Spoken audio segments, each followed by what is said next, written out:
రేపటి నుండినే ఉచిత ఇసుక తొలుత ఇంతకుముందే డంప్ చేసినటువంటిది జగన్ సర్కార్ టైంలో తవ్వి తీసుకొచ్చి పోసినటువంటి డంపింగ్ కేంద్రాల్లో ఉన్నటువంటి ఇసుకని ఫ్రీగా ఇస్తారు.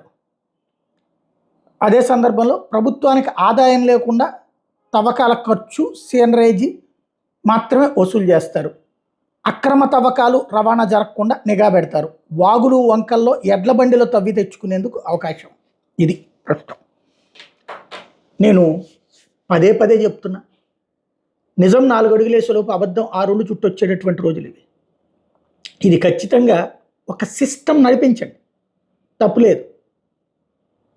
ఎవరికైతే నిజమైన మధ్యతరగతి కొనుక్కుంటున్నారు, మధ్యతరగతి ఇల్లు కట్టించుకుంటున్నారు, వాళ్ళకి ఇవ్వండి. పేదలు కట్టించుకుంటున్నారు, వాళ్ళకి ఇవ్వండి. కానీ బిల్డర్లకు ఎందుకు ఫ్రీగా ఇవ్వాలి? భవన యజమానులకి, ఎవరైతే అత్యంత కోటీశ్వర్లైనటువంటి వాళ్ళకి ఎందుకు ఫ్రీగా ఇవ్వాలి? దానివల్ల వచ్చేటటువంటి నష్టం ఏంటి? ఇబ్బడి ముబ్బడిగా ఇసుకని లాగేస్తారు గ్రౌండ్ లెవెల్ నుంచి, ఇక అసలు ఆగరు.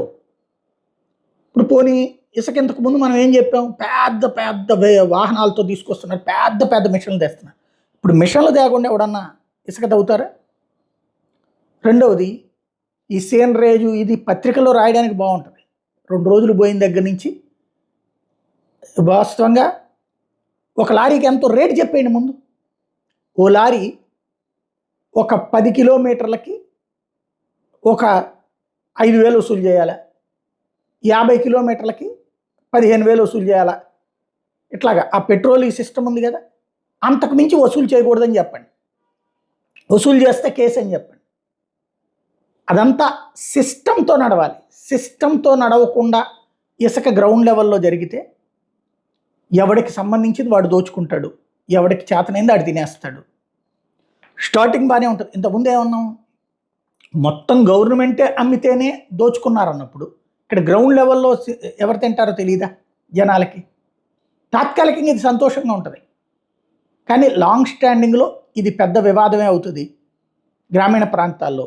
రెండవ సమస్య ఎక్కడ వస్తుందంటే, బిల్డర్లు సంపాదించుకుంటారు కానీ సామాన్యుడికి ఎక్కడ దొరుకుతుంది? ఇది తేలాలి.